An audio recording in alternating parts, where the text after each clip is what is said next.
Hampstead, Luke Jones joining us here. We have double duty tonight. We got two football players with us tonight because one didn't seem like enough tonight. When the team's 3-0, I was going to go for three guys, but Alex Lewis couldn't make it out tonight. He's in concussion protocol. So as they sit in today on very short notice, Jimmy Fallon will be lucky to get guests like this on short notice when somebody cancels.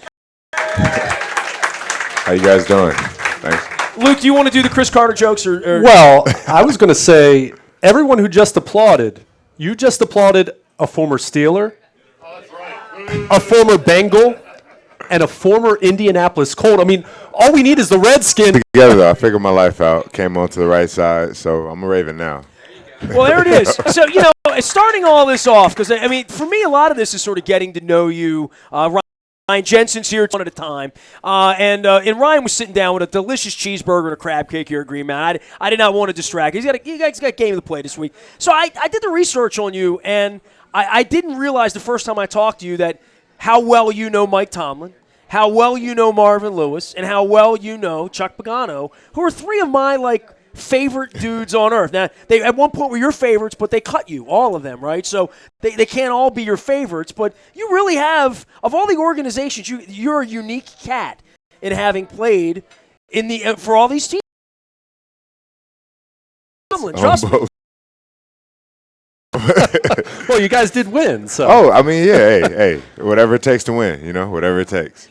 Chris Carter joining us here. All right, so for the team in 3-0, you've been in some places where they've won a lot of football games. We're talking about three organizations here. Those weren't three dregs of the league. Those are three places where they expect to win 10, 11, 12 games and make the playoffs every year. 3-0. You ever been 3-0? Maybe Cincinnati one year? Last year. Yeah. So, that's a different vibe than there's only 5 places in the league where it's 3-0, and I guess percentage. What you do the numbers, Luke? Was it 76% of 3-0 teams in the NFL I knew he would know since this. 1990 have gone on to make the playoffs? That's why I know this. 3 out of 4. Yeah, that's worthy of an applause. I will tell you this: it takes a lot of focus to achieve what we've been able to achieve so far, man. And it's just a testament to the guys up there at the facility, man, all my teammates. Everybody's been 100% all in every day, just giving it everything we got. The coaches have really been pushing us since the offseason, but I think everybody's really bought into what we're trying to do this year.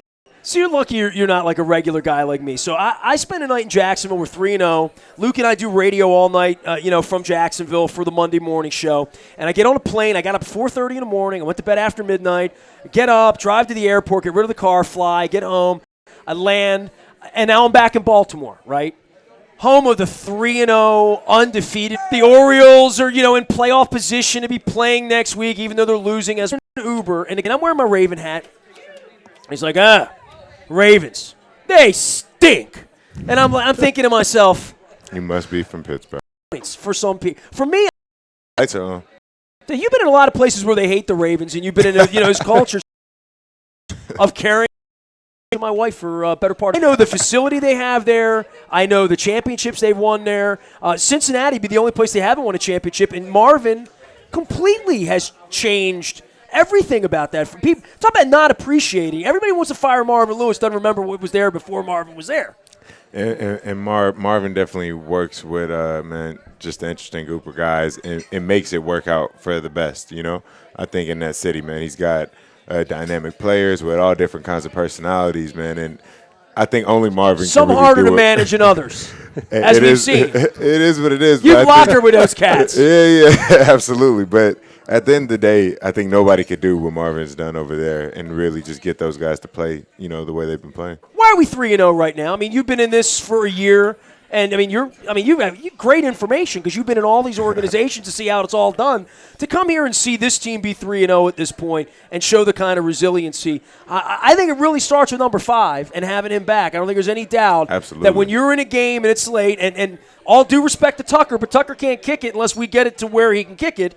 And there's never a point where Joe's got the ball where I'm thinking, well, we're screwed now. Joe's got the ball. I'm like, well, we got a shot here, and I think not every organization has that going on. I'd say, man, the same confidence that you just described right there, we play with that. Every time we step on the field, we just I don't want to say assume everything's going to go our way, but we just know we're going to figure it out. We're going to being around other organizations that have gone. A little bit about the we want to put guys that aren't. She was kind of like the little sister I never had. Sure. She's just always around. I mean, she fought it for 4 years and changed so many lives in the process. And, I mean, really, I think led a lot of initiatives like this to help find a cure for a lot of people. In some cases, did find some assistance for a lot of people, man. And so it really inspired me because I think, through her struggles and through her efforts and through her excitement, through it all, there's people out here, it's a serious one. Well, Chris Carter